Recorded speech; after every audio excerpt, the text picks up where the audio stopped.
Saya pernah ngobrol dengan seorang teman yang berprofesi sebagai dokter.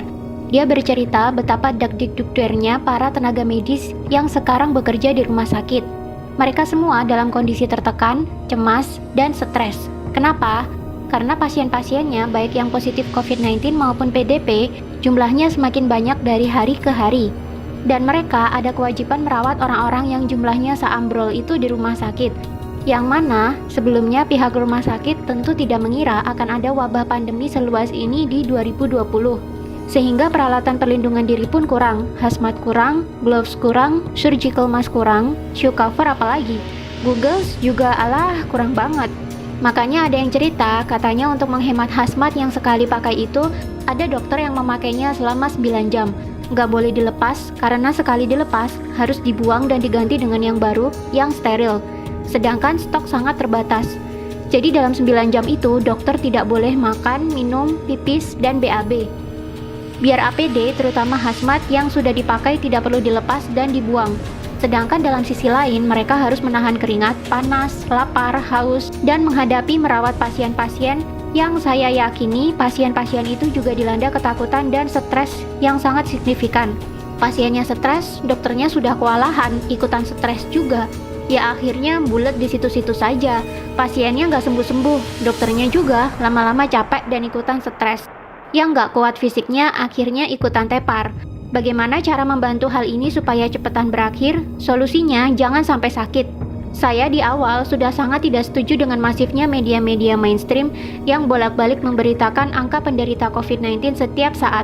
Memberitakan jumlah korban meninggal, memberitakan korban meninggal yang jenazahnya ditolak, memberitakan warga dan tenaga medis yang diusir dari kampung atau kompleks akibat COVID-19, dan masih banyak lagi. Apakah ada media yang memberitakan bahwa banyak penyakit-penyakit lain yang sudah biasa kita temui di kehidupan sehari-hari sebenarnya justru lebih mematikan? Coba Anda lihat data berikut ini. Penyakit kanker setiap tahunnya membunuh 8,9 juta jiwa. Berarti dalam setiap bulan ada sekitar 741.600 lebih manusia yang meninggal.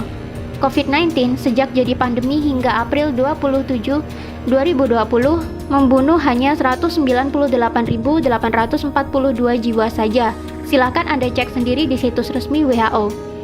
Padahal, COVID-19 baru jadi pandemi dimulai sejak Januari 2020. Katakanlah sudah ada 3 bulan sampai sekarang, maka COVID-19 baru membunuh 66.000 orang setiap bulannya. Jumlahnya loh, cuma 8,9% dibandingkan dengan kematian akibat kanker. Dan sekarang sudah diterapkan lockdown di mana-mana yang katanya cara ini efektif menurunkan kurva paparan COVID-19. Walau sebenarnya kalau saya lihat skema lockdown juga curiga sih. Hehe. Karena akibat lockdown gini, masyarakat justru semakin takut dan ekonomi mandek. Kantor dan toko yang buka dipaksa tutup. Orang jadi nggak punya penghasilan, karyawan dipotong gajinya, pengusaha banyak yang bangkrut. Pemerintah jadinya harus sedia banyak dana, selain untuk kebutuhan medis, tapi juga untuk stimulus ekonomi dan bantuan warga terdampak PSBB, supaya orang-orang tidak kelaparan akibat tidak bisa cari nafkah. Kalau nggak ada dana, ya hutang dong. Namanya penyakit, itu kalau nggak sembuh, ya meninggal dunia. Kalau kita lihat data, yang meninggal hanya 6,9% saja dari yang terpapar. Berarti yang 93,1% kemungkinan sembuhnya tinggi. Ayo melek data, jangan mau otaknya ditakut-takutin media. Media memberitakan COVID melulu, akhirnya cuma menebarkan kekhawatiran dan ketakutan.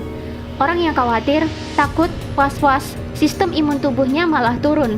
Akhirnya malah kena penyakit macam-macam. Kalau dia bolak-balik melihat berita COVID, dan dia jadi khawatir dan stres karena COVID, dia bisa saja malah kena COVID-19 sungguhan. Sistem imunnya kalah sama ketakutan dan stres. Jadi bagaimana solusinya supaya kita nggak sakit dan nggak merepotkan tim medis? Yang pertama, matikan televisi. Nggak usah nonton televisi kalau beritanya COVID melulu. Masih lebih mending kalian nonton drama Korea, walau sambil nangis-nangis kayak kecipratan bawang merah. Alihkan perhatian kalian ke hiburan-hiburan lain yang lebih menyenangkan. Nonton video-video satisfying di YouTube kek, nonton Panji Petualang kek, atau menghalurian nonton travel vlog di YouTube buat obat piknik kek. Yang kedua, selalu berpikirlah untuk happy. Happy is the key. Harus bahagia. Berkomunikasilah dengan orang-orang yang positif. Tontonlah acara humor, bermainlah dengan kucing kesayangan, bermainlah dengan anak kalian yang masih unyu-unyu, pacaranlah dengan istri. Romantis-romantisan sama istri bisa bikin hormon kebahagiaan naik loh. Sistem imun juga ikutan naik. Yang ketiga, berpikirlah bahwa kalian selalu sehat.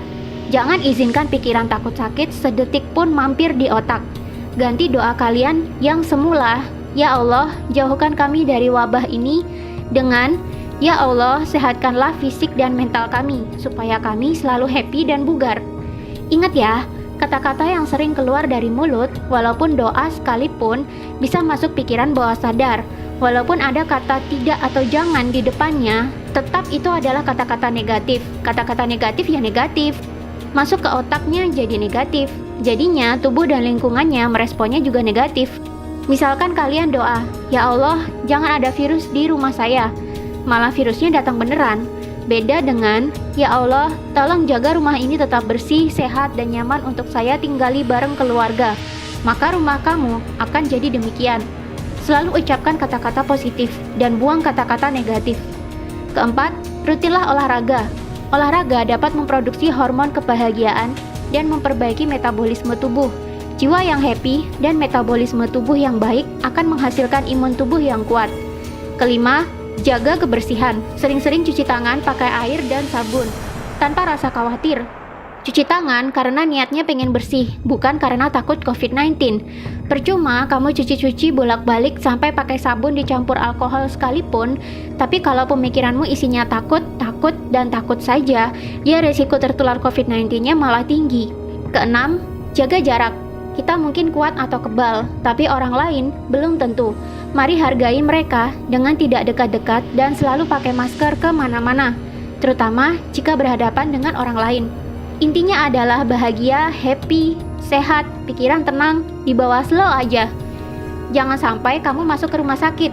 Sekalinya kamu masuk rumah sakit, maka kamu akan bertambah stres, karena di sana isinya juga pasien-pasien yang lebih banyak stresnya ketimbang sakitnya. Gak usah terlalu perhatiin media. Matiin televisinya kalau beritanya gak enak melulu. Hiburan masih banyak. Ayo melek data. Jangan mau ditakut-takutin media.